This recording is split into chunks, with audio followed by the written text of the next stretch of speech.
Okay, this time we're going to talk about the opioids. So similar drugs, morphine, codeine, oxycodone, hydrocodone, heroin, meperidine, fentanyl. So let's talk about the case here. A 73-year-old male with metastatic prostate cancer is transferred to a hospice for palliative care. Upon transfer from the hospital, he was given a grim prognosis of days to weeks. Upon physical examination, the patient appears to be in severe pain, but he does not exhibit any signs of respiratory distress. In order to control his pain, you provide the patient with a self-controlled pump containing an analgesic that binds to specific receptors in the brain and spinal cord involved in pain transmission. So we talked about similar drugs: morphine, codeine, oxycodone, hydrocodone, fentanyl, meperidine.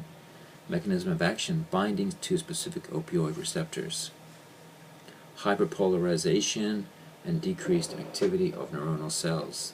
Clinical use is pain control, cough suppressant, for example codeine, and for diarrhea, acts to decrease the smooth muscle motility in the gut and acute pulmonary edema.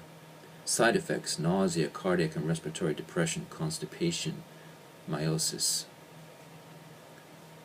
The development of tolerance and dependence is a very serious problem with opioid use.